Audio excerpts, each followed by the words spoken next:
We're back with NBA coverage. In this one, I'm going to cover the last couple nights of basketball. So we're going to start out with the action on January 7th with the game that I watched first in the Lakers and the Mavericks. Now, both of these teams came into this game as middle-of-the-pack squads. And while the Lakers do have a higher seeding somewhat in the Western Conference, the Mavericks were certainly right in the middle of everything. And it especially makes sense when you understand that they've been on a slide since Luka Doncic went down on Christmas Day. They've been winless during this stretch of time. And to add even more insult to injury, you would have Kyrie Irving get hurt during one of their recent games as well, and he's going to miss a little bit of time. So with neither of their true core players on the court, the Lakers seemed to have had an advantage. And to their credit, it seemed like they were willing to take advantage of it early on. Despite Spencer Dinwiddie starting out the game with some streaky shooting in an effort to try to make the Lakers regret moving on from him for some reason, when he wasn't even necessarily that good with them. You would have LeBron throw down a reverse dunk or so, or a sort of windmill dunk, actually, on Derek Lively II, and every single person in the media would run with that. But aside from that dunk, which I guess was a fine play, without people just continuing to try to shove the coverage of it down your throat, you would have Anthony Davis start sizzling up on the court as well. At multiple points, the Mavericks, for whatever reason, decided to run their defense in such a way where when Anthony Davis got into the post, you would have the likes of guys like Jaden Hardy and Quentin Grimes trying their absolute hardest to guard him. And they could not.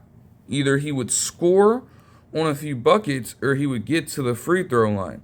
And this happened for a string of possessions in the first quarter. Now, even with all that being said, the Mavericks did try to keep it close. And the seeds of what were to come did start to display themselves, as you would have Quentin Grimes, for whatever reason, be able to get right past LeBron for the layup.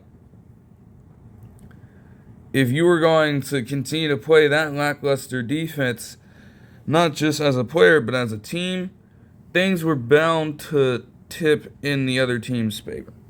Just put it like that. For now, though, with the help of those things, the Lakers were coasting, as LeBron would actually hit a three-pointer at the end of the quarter to give them a three-point lead. Now, the second quarter would begin, and you would have Maxi Kleber start off the scoring for them. But Jackson Hayes would try his absolute hardest to pick up the defense, being a great paint presence as he would block Maxi Kleber trying to reverse it in the paint like he is even remotely capable of doing such a thing. To be honest, I don't even know why the Mavericks still have him on their roster. There's got to be somebody better that you can get on your squad. I don't see the point. And then you have Quentin Grimes airball before Olivier Maxence Prosper would tie up the ball game with free throws. And then the Mavericks would go on a little bit of a tear, getting themselves a small lead to work with before Lakers, with the help of former Maverick Dorian Finney-Smith, would actually make it a ball game once more. And then Max Christie would put in his own contributions, actually dunking home a couple of buckets somehow, getting some clutch points. They had stated that he was on a streak of double-digit ball games to this point. And that seemed to continue here. By that point, with that dunk from Max Christie, The Lakers would be up 50-44 at around the 2-minute and 59-second mark. And then it began. But from a reasonable source, as Klay Thompson would get consecutive three-point shots on 3 straight possessions. And then Spencer Dinwiddie would also dunk home a bucket at the end of the half to get the Mavericks on an 11-0 run and give them a 5-point lead at the end of the half. In the third quarter, it was more of the same. I mean, you would have the Mavericks continue their tear of scoring, and the Lakers would try their best to keep up, but without them being able to match the Mavericks' production in three-point efficiency, and without them even remotely trying to play defense, things got out of hand. You'd have P.J. Washington Jr. make a free throw to get them a higher lead of 12 at this point. The Lakers would go on a 6-0 run, but that was short-lived. The Mavericks would get right back into it with the help of P.J. Washington actually doing great work in the post. He would have a few mismatches that he could exploit, and they noted it.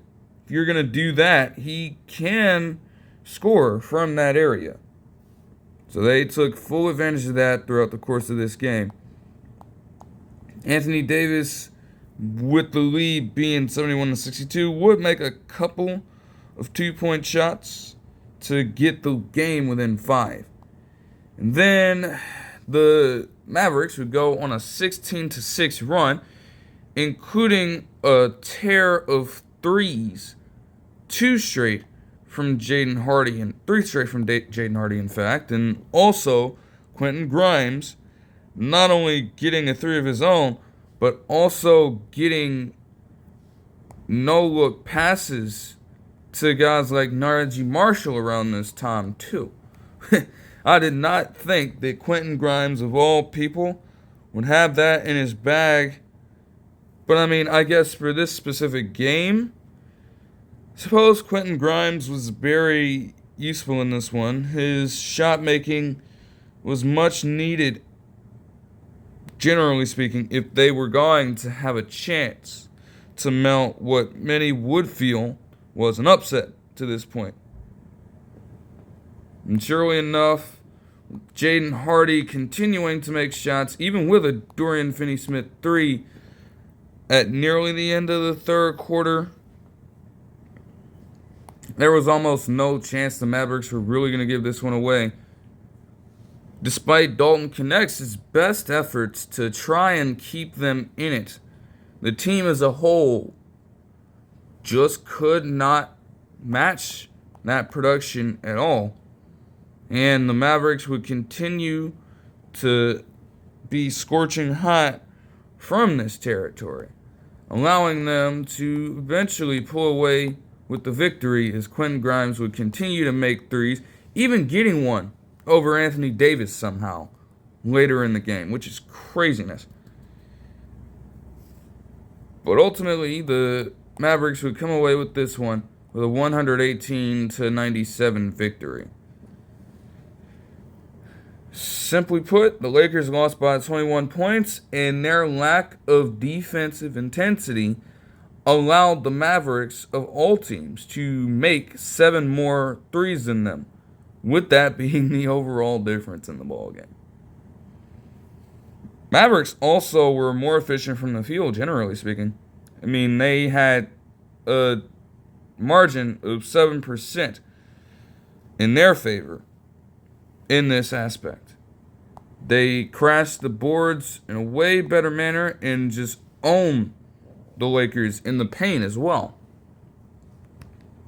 So, naturally speaking, you would think that they would have gotten this one. Still surprising, though, without having either one of their true superstar players out there. but it was a team effort. I mean, 5 different players finished with double digits. Jaden Hardy would have 15 in this ball game, with Spencer Dinwiddie somehow getting 19 points, 8 rebounds, and 6 assists.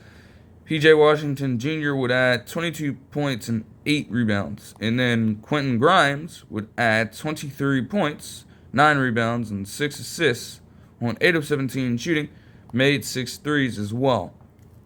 As for the Lakers, Anthony Davis, with such a hot start, would finish with just 21 points on 7 of 18 shooting. LeBron would have 18 points and 10 rebounds to go along with 8 assists. And Austin Reeves would have 15 points on 5 of 14 shooting. Max Christie would continue his double-digit point streak, adding 12 in this one. And Dorian Finney-Smith would have a pretty decent game for his role, giving them 11 points and 3 threes. Gabe Vincent continues to be a very, very interesting character. He would not score a single point in 24 minutes of play and attempted 4 shots as well, not making any of them. They should have never given him that contract. They really shouldn't have. Moving on to the later game in that night, we have the Celtics and the Nuggets. And this one was also slated to be a little interesting. I mean, for the Nuggets, they would not have Nikola Jokic or Aaron Gordon during this game due to illness and injury, and Derek White was also out for the Celtics. So this was going to be quite interesting. The Nuggets would have to find a way, despite them having the worst overall differential in the league when it comes to the on-off splits for Jokic. They are absolutely atrocious. And yet they needed to find a way to overcome that somehow. Now the Celtics would jump out and take full control of this ball game after a little bit of a back and forth from the Nuggets with the help of Jamal Murray and Michael Porter Jr. But ultimately, they would begin to pull away as the Celtics' shot making, especially when it came to getting in the paint, seemed to rattle the Nuggets a little bit. Nuggets, in this case, if Jokic was on the court, would usually be the team dominating from within the paint. But it was a complete and total role reversal, as they would take a 12-point lead, the Celtics, by the end of the first quarter by dominating in the paint. But then you would have the Nuggets, after a few buckets here and there from the Celtics, take fuller control of the second quarter and make this game more competitive by the end of this one with their 3-point shot making. You see, by halftime, they actually outpaced the Celtics and made 3-pointers, and the Celtics actually outpaced the Nuggets in points in the paint, with both of those respective things being the other team's strength throughout the season. The game was literally tied at 57 all, and that's despite the Celtics, who literally live on the 3, struggling from that range. Prior to start of the second quarter, the Celtics had been a combined 8 of 50 shooting over the last 2 quarters of their game against the Thunder, to go along with the first quarter of the ball game in that one. It seemed like even if that wasn't going to change, they would need to get contributions from everyone. So that is kind of what would happen in the third quarter.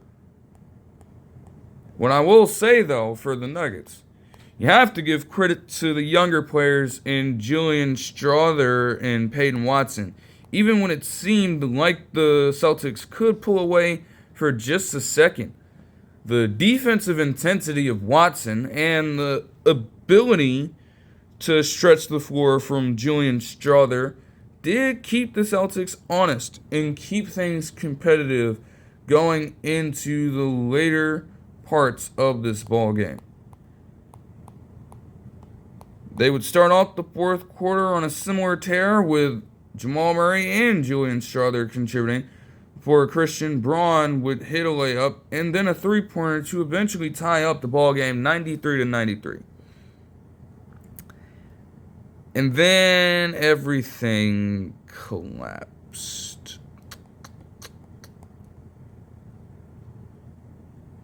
The Celtics would take a 2-point lead with a Kristaps Porzingis dunk, and then things would just balloon from there. Despite the Nuggets in the middle of this trying their absolute hardest to work themselves back into it, it seemed like during this stretch they were overmatched, as with contributions from Porzingis, Tatum, Holiday, and others, you would have the Celtics, after the game being tied 93-93, go on a 25-13 run to close out the ball game, winning the match 118-106, with Kristaps Porzingis adding 25 points and 11 rebounds on his end to go on 9 of 18 shooting. Everybody says it consistently. Like, there is simply another element there to account for when you add in a player like Kristaps Porzingis to this team. Jason Tatum would have 29 points and 6 assists in this one on 11 of 23 shooting. Jaylen Brown would have 14, and Jrue Holiday would add 19 points and 7 assists on 6 of 12 shooting. Again, Celtics had only 12 threes made compared to the Nuggets getting just a couple more. But they did win the free throw battle. They grabbed more overall rebounds, and points off turnovers were also huge too. The Nuggets had multiple sloppy possessions, especially late in that ball game, that allowed the Celtics to open it up, and literally there's a difference of 12 in terms of points off turnovers in favor of the Celtics, which ironically enough is the margin of victory here. They had more points in the paint, though, by 14. As for the Nuggets, Jamal Murray had 19 points on 8 of 17 shooting. Russell Westbrook had a hell of a game in his start, as he would add 26 points, 9 rebounds, and 6 assists on 9 of 18 shooting. And he made multiple threes in this one as well. They wanted to leave him open. That was the game plan. You're not necessarily going to account for Westbrook in that way, but he made them pay for it. Julian Strawther also added 19 points on 8 of 15 shooting to go along with 2 assists. Christian Braun would add 12 points as well, and Michael Porter Jr. would add 15 points and 10 rebounds on 5 of 13 shooting. Like I said, it's an interesting case for Peyton Watson. He is one of the better defending wings the league has to offer, and he has definitely taken some challenging matchups. But he certainly seems to be built for them. Though again, at times you're not going to win them all. Like, they mentioned that in the Spurs match, he had taken the responsibility of guarding Victor Wembanyama. And so now in this game, he was taking on the responsibility of trying to keep up with Kristaps Porzingis while giving up not just a ton of height, but a ton of weight as well. And he did manage to win a few of those matchups. So you've got to credit him with that. Plus, it seemed like nobody else was willing to take the assignment, truly. They were undermanned in every sense of the imagination, but they did keep it close for a while. Meanwhile, the Celtics just add another win to their plate. And it's one of the better teams in not only the Eastern Conference, but the NBA in terms of overall record. Now, to move on to some of the other action on this particular day. The Heat would beat the Warriors by 16, despite Stephen Curry putting up 31 points, 7 rebounds, and 8 threes on the night, on 11 of 22 shooting. However, the fact that he finished without a single assist is kind of interesting. Yes, the role seemed to be catered for Dennis Schroeder and Draymond Green to take responsibility for that in this ballgame. You would usually see Curry with around at least 4 to 5. And it seemed like there were opportunities to make it happen, but players simply were not hitting shots, as 28% clip from 3 to go along with just 40.8% shooting from the field overall did not help their cause. Only Nikola Jokic managed to get 20 points or higher for the Heat, only shooting 8 of 17 from the field as well. But again, yet another game won by team basketball and efficient shot making. They made 47.3% of their threes and also got 40% clip from 3 as well. They made more free throws. The rebound battle was competitive and had almost the same amount of points in the paint. But overall, their ability to get second chances and their ability to stretch the floor more effectively ended up giving them the win here. Not to mention the high amount of turnovers that the Warriors always do have as an offense. As for this Rockets-Wizards match, despite Corey Kispert doing his absolute best to perform, as he would lead the Mavericks in scoring with 23 points on 7 of 10 shooting and 5 threes, off the bench, by the way, the Wizards would still lose by 23 to a Rockets team trying to find their way without the likes of Jabari Smith Jr. And honestly, they seem to be doing just fine. Amen Thompson, despite still struggling to shoot the ball, has really come into his own as a very good, slashing presence and defensive-minded player for them. He would give them 20 points on 7 of 8 shooting to go along with 15 rebounds and 3 steals. Fred VanVleet continuing to be a very good point guard for them. If somebody needed to set the table, it could not be Jalen Green anymore.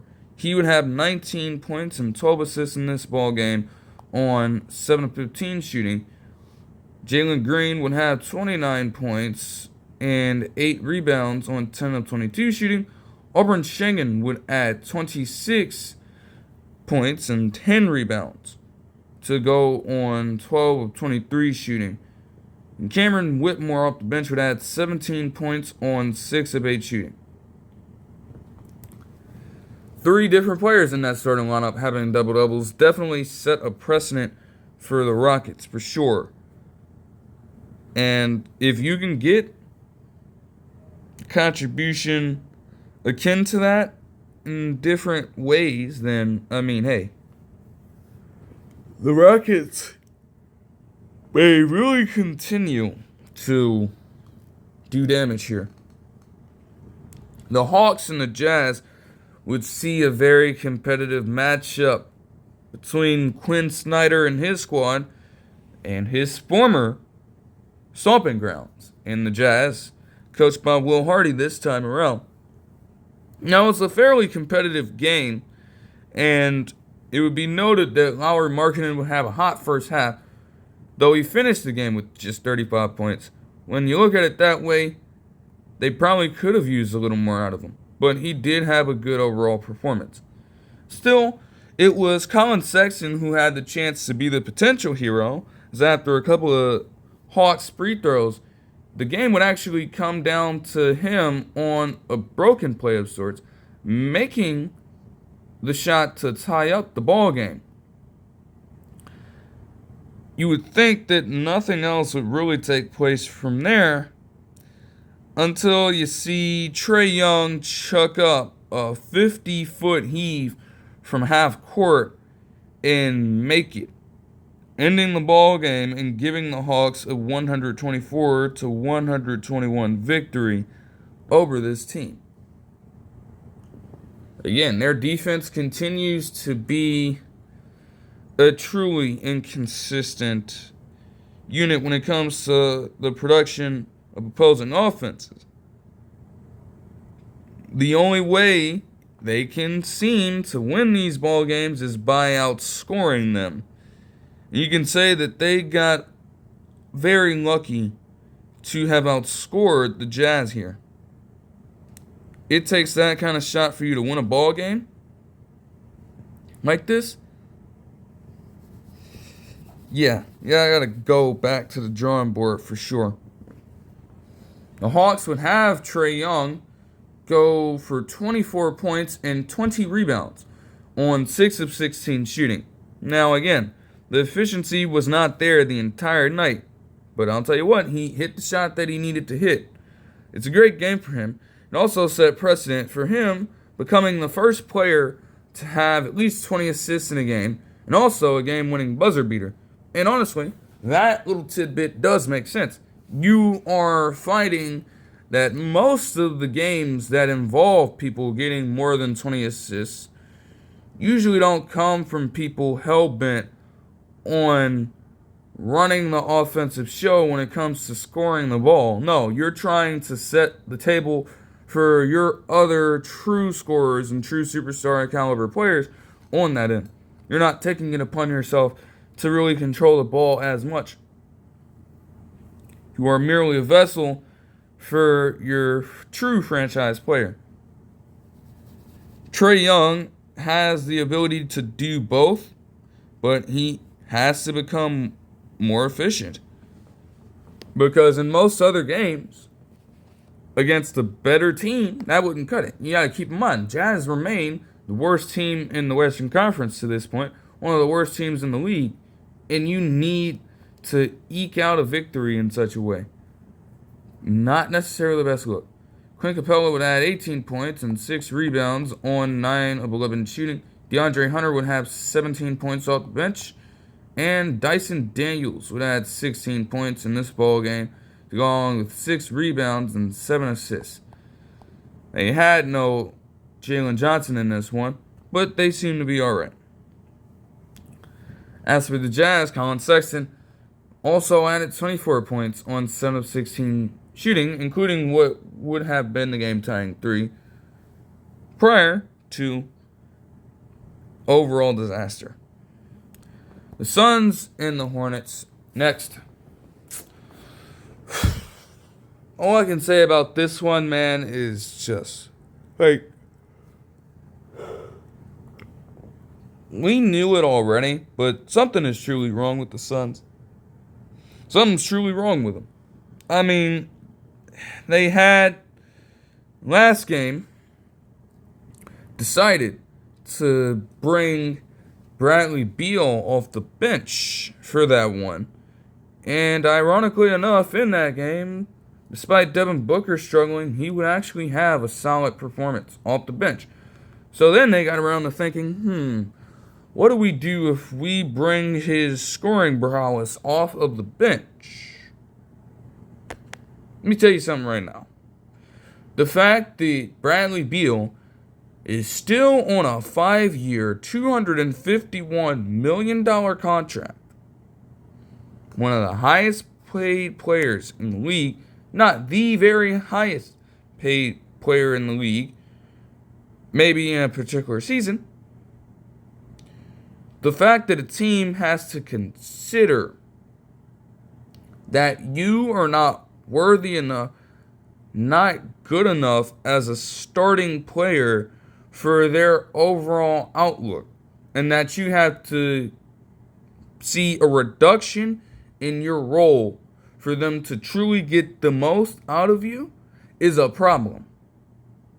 And surely enough, their move to make this happen would backfire tremendously. You can move Bradley Beal to the bench, you can have him start. But he's merely one person, and the jury is still out there stating that the Suns have no defense whatsoever. I mean, at a certain point, you have to truly reinvent yourself. Because anytime the Hornets can, on a particular play, have LaMelo Ball take it back to his days in high school and throw it off the backboard in the wildest of ways, then allow the team to get multiple offensive rebounds on your head and then draw a foul, get to the free throw line and get easy points, is absolutely embarrassing. Like, just no. It would also move Jusuf Nurkic to the bench and start Mason Plumlee. Same difference. Neither of them can play defense. Both of them being former Nuggets, ironically enough. Neither of them can play defense like that, and neither of them are talented enough on the offensive end to truly make up for just how much of a cone both of them are defensively. Ultimately, somehow, someway, the Hornets, being one of the worst teams in the league, actually managed to beat the Suns in this one from the score, with a score of 115 to 104. Despite Devin Booker and Bradley Beal, Devin Booker and KD actually performing in this one. They would combine for 65 points on a combined 22-43 shooting. Now, they couldn't necessarily stretch the floor, and that would hurt the Suns eventually as well. Overall, the team shot a combined 8 of 33 from the three-point line. Just 24.2% from the field. But again, you look at guys like Bradley Beal and also Mason Plumlee as well. Mason Plumlee didn't contribute a single point to this ball game, but grabbed 12 rebounds. Bradley Beal contributed 10 points to this ball game, but didn't make a single three, and shot just 5 of 13 from the field. Like, even with him having this high contract, it seems like the value for him should really be decreasing on a game-to-game basis, truthfully speaking. Now, the Hornets would get good contributions from the likes of not just LaMelo Ball, but Miles Bridges as well. I noted that Brandon Miller struggled a little bit. He would shoot 5 of 16 from the field to go along with 13 points, though one of the shots he managed to make was a fucking bank shot off the side of the fucking backboard. I don't know.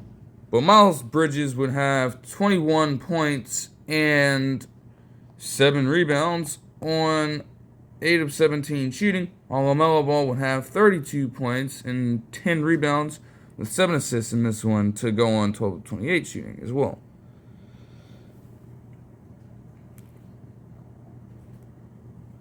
Then, for the last game here, we have the Timberwolves playing the Pelicans. Zion returning this ball game after missing a substantial amount of time, and he would apparently captivate the crowd early, throwing down a windmill dunk to rally the troops, I suppose. Now, that wasn't necessarily enough. Herbert Jones would actually exit this game with injury, though this was a rougher stretch for him. But ultimately, the Pelicans would lose because of C.J. McCollum. I guess he felt as though his propensity to get buckets could apply everywhere, but clearly he did fare well due to the fact that he was playing against the Wizards in that one. When it came time to play a stout Timberwolves defense, yeah, he did absolutely nothing. 5 points for him in 30 minutes of play, and also just 2 rebounds and 2 assists on 1 of 14 shooting. That being a three-pointer. Keep in mind, too, that they lost this game by 7 points. Like, he single-handedly shot them out of the game in this one. all you got to do is string together a few shots at least. But to go that cold from the field for that much time, especially in a game which saw Zion Williamson have a pretty solid return. 22 points, 6 rebounds, 4 assists, and 3 steals for him on 9 of 15 shooting. It is by no means bad. DeJounte Murray also, after ironically enough struggling by default against the Wizards, managed to put up 29 points in this one, 6 assists, and also 6 steals, leading the team in scoring on 12 of 20 shooting from the field. Like, I guess it was just a complete and overall reversal of fortune here. The Timberwolves would come out on top with Anthony Edwards getting 32 points in this one, along with 9 rebounds on 10 of 21 shooting. Julius Randle would add 16 points and 6 rebounds. They actually decided in this game to start Dante DiVincenzo, and it was rough to start out. Could be attributed to just a bad shooting night, but just 10 points on 4 of 12 shooting for him. Michael Conley Jr. came off the bench and put up 8 points and 6 assists in, I would believe, a complimentary role. They recognize that Naz Reid is probably the true 6-man here, but somebody's got to be able to set up the offense down there, and they were undermanned. So in came Michael Conley Jr. to handle that job. Naz Reid would have a 13-point, 12-rebound double-double on 6 of 16 shooting. And the Timberwolves would once again come away with the victory. Moving on to action from yesterday night, and starting out with a very, and I mean very hyped up game in the Thunder and the Cavs. You see, this one had a lot on the line here for both teams. This was the third matchup in NBA history between a team on a 15-plus game winning streak and a team who possessed the best record in the NBA at the time. This was the first one since the 21 Suns and Warriors matchup. And let's just say that this game more than lived up to its billing. Now, throughout the entire game, especially when I came back out here, I missed a little bit of action from the first quarter. But I get right back out here and I see that the game is tied as expected. Now, the Thunder would take it upon themselves a little later in the first quarter with the help of Shai Gilgeous-Alexander and Isaiah Hartenstein to open things up and give them a 7-point lead.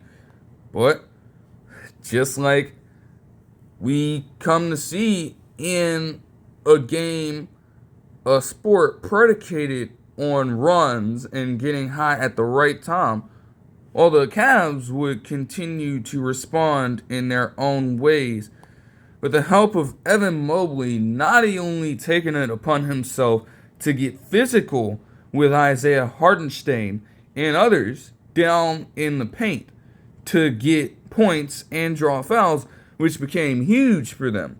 But he was also being a very great playmaker in this ball game as well. So it made things even more competitive as they continued to go back and forth during the second quarter. Now, the thing is, this was largely done without any ounce of help, per se, from Donovan Mitchell. Not to say that he wasn't being active on the court, but he had not, to this point, hit a single field goal in this ballgame. Yet the game was still within one for a little while, and then you would have Donovan Mitchell lead a sort of spur into action back within a true lead, as he would hit a couple free throws before Jalen Williams would get a pretty good layup on the other end. Then you would have Mobley lob it up to Allen, of all people. And then in a symbolic manner, to break not only his lack of field goals made, but to also give Cleveland the lead at the end of the half, he would throw down a monster dunk, getting right past Shai Gilgeous-Alexander as well to close out the first half and give them a 3-point lead. And again, even with that being the case, the half was relatively even. Similar shooting from the field, similar rebounding numbers, similar assist numbers. And that's despite Shai Gilgeous-Alexander as well, though you may look at the box score and see that by his standards, he would end up with a solid game. He was struggling for the better part of this matchup. It's not like he was getting every single thing that he wanted, though obviously a player of his caliber is bound to get his when he needs it. But it would start off the third quarter with Hartenstein continuing to affect the game on the offensive end, getting home multiple floaters, and then allowing Shai Gilgeous-Alexander and Jalen Williams, who continues to prove himself to be one of the premier rising stars in the NBA, getting home buckets.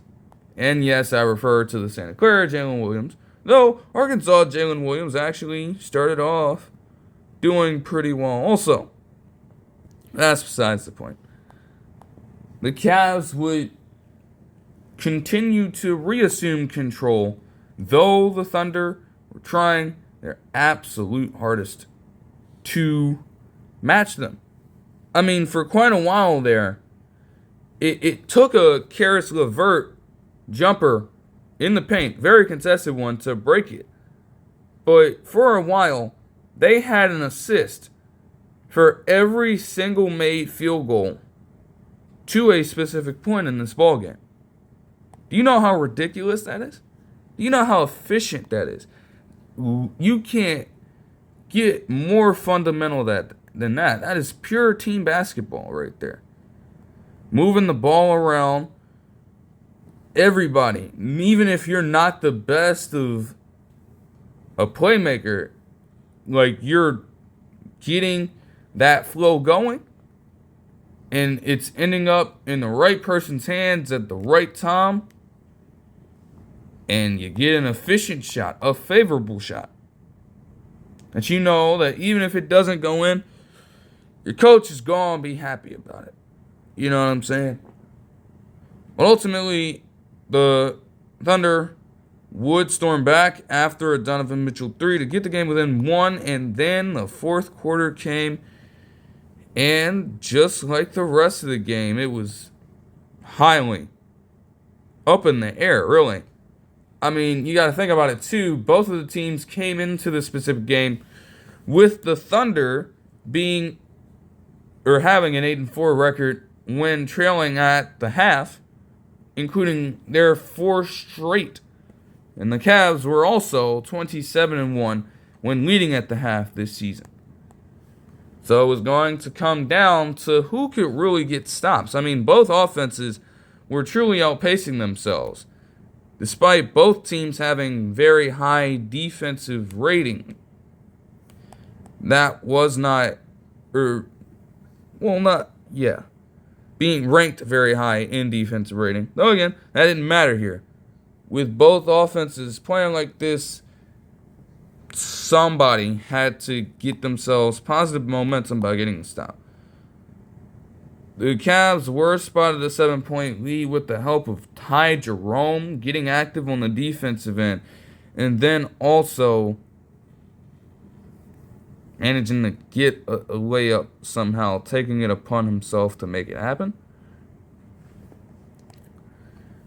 Things would get truly physical down the stretch in clutch time. Remained a 2-point ball game for a little while before Donovan Mitchell would gift them a 7-point lead with another 3-pointer. The Thunder would storm right back with help from SGA and Luguentz Dort before Evan Mobley also took it upon himself to not only make shots, but when it came time for them to crash the glass, he and Allen, I kid you not, were so active on the boards. And it bought them more opportunities at the line, more opportunities for overall scoring. I mean, literally, you get down to the last 2 minutes after Isaiah Hartenstein made yet another two-pointer. And quite literally, you see the Cavs just assume overall control. Despite Jared Allen missing the free throw, we then go on to have Evan Mobley get an offensive rebound, then a miss from Donovan Mitchell, then another offensive rebound, then a miss from Evan Mobley, then another offensive rebound, then a make by Evan Mobley subsequently after they challenged a ruling on the court. And then Darius Garland also, who had a very exceptional game as well, not just playmaking in his own right, but also being the shifty point guard that he is, getting down the court and making plays when he needed to. I mean, quite literally, at multiple points, he just used his blistering speed to get past everybody else and put up multiple floaters, drawing some fouls as well, getting to the line, and making some extra free throws there on multiple people, including Isaiah Hartenstein, ironically enough. Ultimately, the Cavs would win the ballgame 129-122. The Thunder would go scoreless in those final 2 minutes, with the Cavs going on a 7-0 run, aided by the fact that they controlled most of that time of possession there. Again, Donovan Mitchell had just 11 points in this one on 3 of 16 shooting. Now, obviously, there are more superstar, star-level players on this Cavs squad. They obviously have a deep roster, but you would still think that they could have easily dropped this game if Donovan Mitchell were to have played like this. And the opposite, quite the opposite, happened. Max Strus provided them with 17 points off the bench on 6 of 7 shooting and 5 threes. Ty Jerome would add 15 points on 6 of 7 shooting off the bench as well, and didn't even take a three-pointer, surprisingly enough for him. That's kind of shocking, really. D-Wade and Dean Wade would have 11 points on 4 or 5 shooting and would make 3 threes even. You would have Darius Garland contribute 18 points and 7 assists on 7-15 shooting. But it came down to the likes of Jared Allen and Evan Mobley being as dominant as they have been in the paint, but also kind of controlling the flow of the offense at numerous points. They were able to get a good number of combined assists by simply extending a possession and then getting it out to an open man. And they would have Evan Mobley would get to 21 points, 10 rebounds, and 7 assists on 8 of 13 shooting, despite not making a three. Would also have Jared Allen contribute 25 points, leading the team in scoring, while also grabbing 11 rebounds and dishing out 6 dimes and stealing the ball 3 times in this game to go on 9 of 11 shooting from the field. And with this, they would become the first pair of Cavs teammates with at least 20 points, 10 rebounds, and 5 assists since November 7th of 2017, when LeBron James and Dwayne Wade did it in a game. The fact that you have your big men willing to conform to that sort of role as pseudo playmakers in this game, and again, stealing possessions away from the other team, a team that was going score for score with them. Those minor details would ultimately make the difference here. Now, as for the Thunder, Jalen Williams would have 25 points and 9 assists on his end. On 9 of 17 shooting, Isaiah Hartenstein would add 18 points and 11 rebounds on 8 of 14 shooting. Cason Wallace contributed 3 threes and had 15 points in a starting role. Isaiah Joe would have 8 points, 2 threes, and Aaron Wiggins would have 11 points off the bench for them. Again, a game that certainly lived up to its billing. And honestly, I expected the next one to do exactly that in the Spurs and Bucks. And to their credit, it did happen for a little bit of time. You would have Victor Wembanyama and Giannis going right at it with each other earlier on in the ballgame. Wembanyama would go out guns blazing in the first quarter. He would start out with 10 points there, including a three-pointer, also getting a block on Giannis, and then later on managing to, off of a rebound, drive in, attempting to, dunk on Giannis, and then, with a contest, contorting his body in such a way that he literally went up and under this man for a clean-ass layup. In no universe should a person who stands at 7'4" be able to do that. And yet it happened last night. Now, with that being said, as great as that was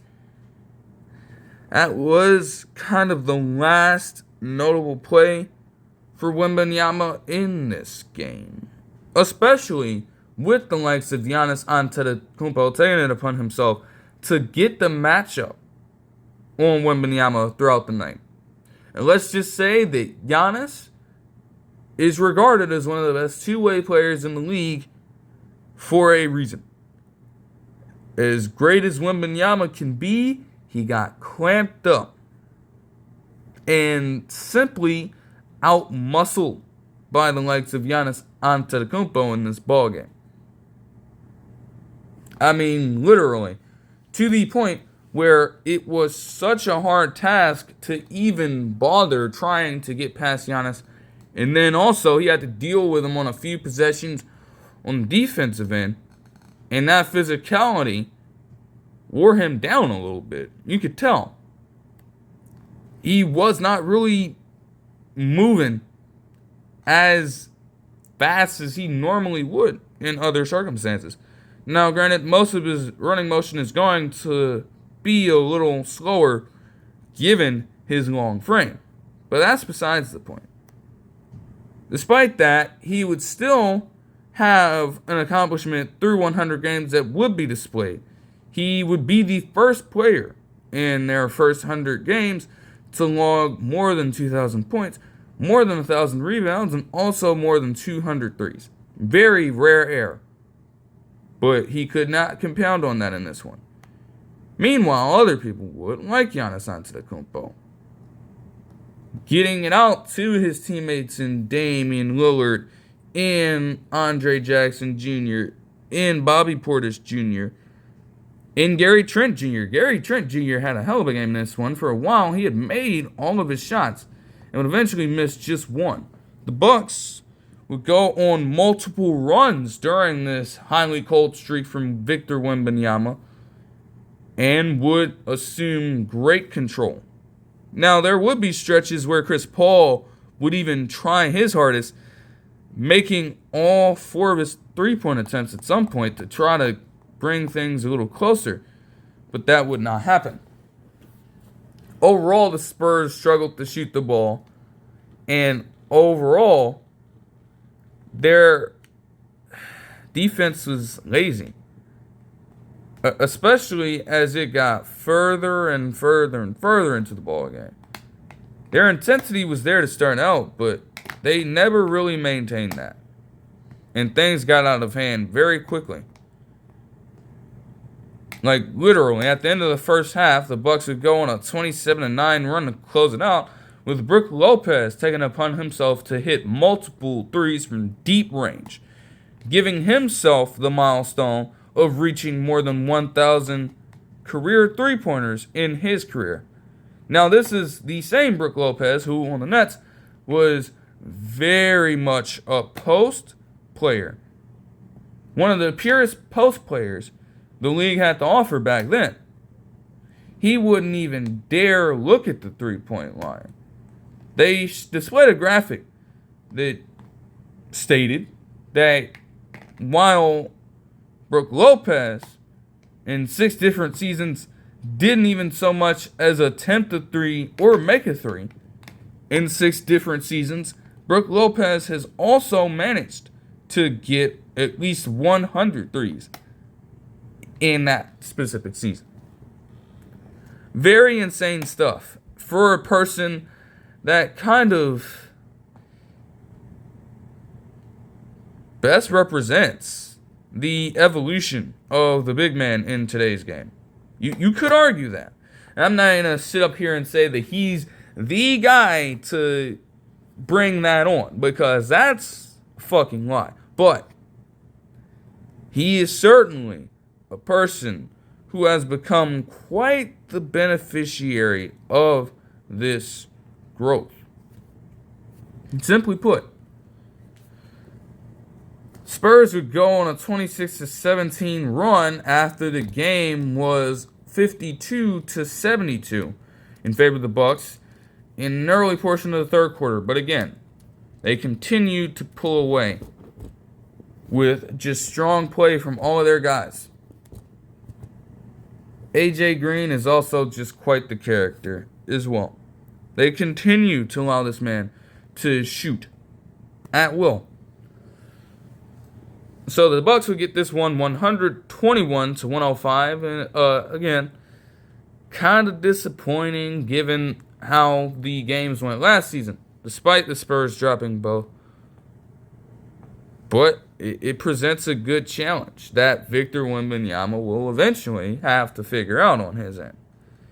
Like I said, he would finish with just 10 points and 10 rebounds in this one on 4 of 10 shooting. Vassell would also have a very rough night. Just 11 points on 4 of 17 shooting. Castle would only finish with 5 points in 25 minutes on 2 of 12 shooting, and Champagny would finish with just 9 points on 3 of 11 shooting off the bench. Nobody could get anything going at the right times. As for the Bucks, again, you have Giannis logging 25, 16, and 8, giving him his 432nd triple-double, which surpassed that of former Buck Kareem Abdul-Jabbar, who had 431 in his career, giving Antetokounmpo the franchise record, or control of the franchise record. Damian Lillard would add 26 points himself on 8 of 13 shooting. Brook Lopez would add 22 points and 5 threes on 8 of 17 shooting to go along with 2 blocks and 7 rebounds. Off the bench, AJ Green would have 14 points along with Gary Trent Jr., both of them making 5 shots, both of them hitting 4 three-pointers. Chris Middleton did not have the most optimal of games. They didn't need it here. But they're eventually going to want to see him ramp things up, because the goal is to try to work him back into the starting lineup. So he's going to have to tighten up on that pretty soon, I would say. Moving on to some other action from last night. The Nuggets were able to make do with what they had and beat the absolute shit out of the Clippers yesterday. They won 126-103. A game where Jamal Murray led all Nugget scorers with 21 points and 4 threes on 7 of 13 shooting to go along with 9 assists, while Westbrook contributed 19 points and 8 assists to go along with 6 rebounds on 8 of 16 shooting. Michael Porter Jr. would add 19 points and 8 rebounds on 8 of 12 shooting with 3 threes. Jalen Strawther continued to light it up in a bench roll with 16 points and 4 rebounds, 4 threes for him on 5 of 10 shooting. Braun would make both of his threes and contributed 15 points in a starting role on 6 of 8 shooting. DeAndre Jordan would take it back just a little bit to like his late prime, I guess, getting 12 points and 9 boards and shooting 5 of 6 from the field, surprisingly enough. Hayden Watson would also contribute 9 points in this ball game off the bench with 4 rebounds. As for the Clippers, rough outing for them. Seriously. James Harden had just 16 points on 5 of 15 shooting to go along with just 4 assists. Chris Dunn, in 20 minutes of play, did not score a single point, but tried his best to do most everything else. Kevin Porter Jr. had 10 points off the bench, though, didn't shoot the ball from the three-point line well, and they desperately needed that to keep pace in this game. Norman Powell, though, led all scorers, period, with 8 of 17 shooting from the field on 4 of 10 shooting from the three-point line, and he also got 10 free throws to get 30 points on the night. Nuggets dominated in points in the paint despite the Clippers having way more free throws, and they were also able to outpace them in the three-point metric, not just in overall makes, but efficiency as well. Nuggets shooting overall in the night equated to 55.1%, while the Clippers couldn't even get to 38%. It's very clear who was deserving of that win. The Wizards and the 76ers also played last night, with the 76ers coming away with a victory, obviously.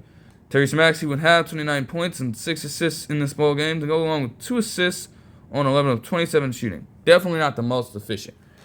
The real highlight, though, comes from Gershon Yabusele's contributions here. He, in a starting role, given Embiid being out, would add 21 points and 8 rebounds on the night on 6 of 11 shooting in 5 threes.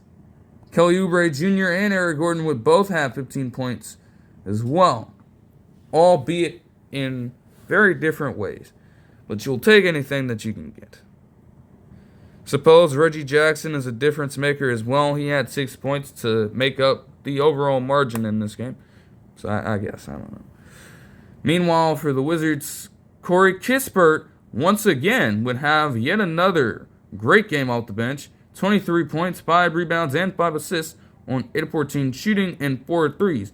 But it was actually former Jazz player Jared Butler that will lead the team in scoring with 26 points, 3 threes, and shooting 11 of 19 from the field. However, when you are a team that still has a player in Kyle Kuzma in your squad, and he's not even able to outscore or outcontribute that of bench players, there's a problem there. He would have just 16 points in this ball game on 7 of 19 shooting. Horrible. So, naturally, what could we really expect here? The Pacers would play against the Bulls, and they would end up with a strong victory in the most unlikely of ways, if I do say so myself. I mean, yes, Tyrese Halliburton getting another double-double with points and assists, having 16 and 13 in this ball game on 7 of 13 shooting, is what we should come to really expect from him. Andrew Nembhard also added 14 points, 6 rebounds, and 5 assists in a starting role. But it was ultimately the likes of Thomas Bryant being one of the bigger factors for them here. It certainly helps that you have, again, field generals at 3 different levels on your team. But the fact that this man in 2022 managed to put up 22 points, 8 rebounds, and 2 steals on 9 of 16 shooting from the field while making 2 threes is absolutely absurd to think about. Still, it was Pascal Siakam who truly led the way. He would have 26 points and 6 rebounds in this ball game on 11 of 17 shooting. As for the Bulls, Zach LaVine had 31 points on 12 of 20 shooting, and Kobe White would have 19 points, 3 threes, and 5 assists on 8 of 17 shooting. Jalen Smith did make all of his shots, but that didn't really matter. You want your core guys to step up here. They failed to do that, and naturally they lost by 16. The Raptors and the Knicks game yesterday, the Knicks continue to just win their ball games. This is going to be relatively easy. Josh Hart and Karl-Anthony Towns would have yet another game in which they had dueling 20-point, 10-rebound games. Hart would have a near triple-double, while Karl-Anthony Towns would have 27 points and 13 rebounds. Helps too that OG Anunoby actually had 27 points and 4 threes on 8 of 13 shooting as well, against his former team, ironically enough. Against his former team, Emmanuel Quickley had 22 points and 5 assists on 7 of 12 shooting, while RJ Barrett had 16 points on 7 of 15 shooting. Ultimately, the Raptors just could not keep up. That's not really surprising to say. That's not really surprising to say at all. It didn't help them know that neither Jacoby Walter or Grady Dick, for that matter, really got going in this ballgame. Walter didn't score anything, while Dick just struggled to make shots throughout the night. So, if they had that happen, things could have fared a little differently. Don't think we can say that for the Nets here. To lose to the Pistons at this point is just absolutely terrible. Absolutely bad. But when you're playing someone like Tyrese Martin, who I'm not even familiar with like that, yeah, you're going to run into some problems. Like, literally. Your most notable player on the court in the starting lineup is Nick Claxton. I promise you that there are some Nets fans who probably haven't even heard of guys like Noah Clowney, like a Tyrese Martin. They may not know that Zaire Williams is now a part of this team. They may not know that Keon Johnson is now a part of this team. They don't know who the hell Jalen Wilson is. They don't know who the hell Tayson Evblumwan is. He being a former Piston, ironically enough, from last season. And they don't know who Reese Beekman is. Former Golden State Warrior. I guess he barely appeared with the Warriors. He was mostly in the G League. But yes, that Reese Beekman. And naturally, when you are that undermanned in terms of talent, you're probably going to lose to most opponents. Still, to think that we can now say that the Pistons managed to have a bit more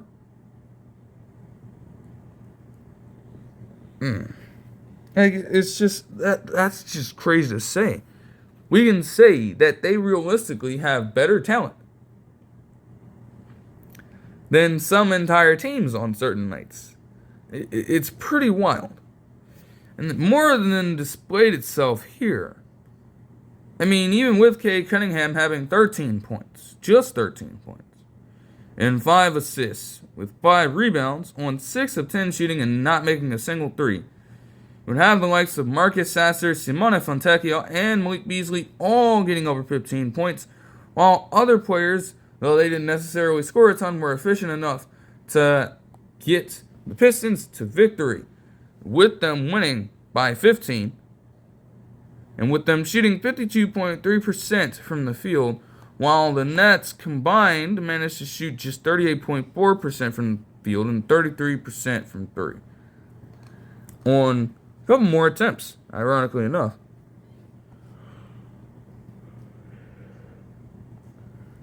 And for this game between the Trailblazers and Pelicans, another matchup with teams that are just terrible, and the Pelicans would drop yet another one in this one.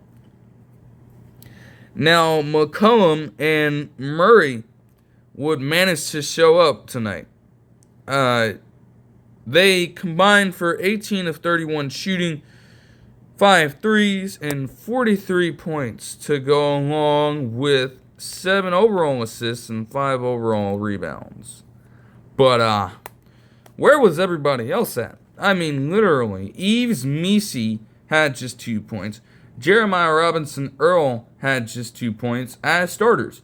And also Herbert Jones, though he would exit the game early with injury, he also finished without scoring a single point and attempting 3 shots. Like, that's just... oh, man. After a while, I guess the Pelicans just decided to concede and put their bench players in. Antonio Reeves, Daniel Tice, Brandon Boston Jr., Javonte Green, and Jordan Hawkins all got minutes off the bench and did fine, but nothing too crazy to really win you the game. They also played Karlo Makiewicz off the bench as well. Team overall shot just 32.4% from 3 and 44% from the field. As for the Trailblazers, with the help of Deni Avdija contributing 26 points, 6 rebounds, and also 4 threes on 10 of 15 shooting, as he continues to display that, hey, maybe you don't necessarily need Jeremy Grant anymore. You have a younger player with better upside at this point in myself. He will lead them to victory, but other players did manage to shoot the ball well. We have Shaedon Sharpe contribute 21 points on 8 of 13 shooting. Rare to see him shoot even over 45% from the field in these games at times. And he made it happen here, also contributing to assists. Tamani Kamara would have 15 points on 4 of 8 shooting. Anthony Simons would have 17 points, 6 rebounds, and 5 assists on 7 of 11 shooting. And Scoot Henderson, despite him continuing to be inefficient as a shooter, did contribute 13 points and 5 assists off the bench as a sort of 6-man, I suppose. So, you'll definitely take that for sure if you're a Trailblazers fan. But, that'll do it for this one. I hope you guys enjoyed the video, and I'll see you guys in the next one. Peace.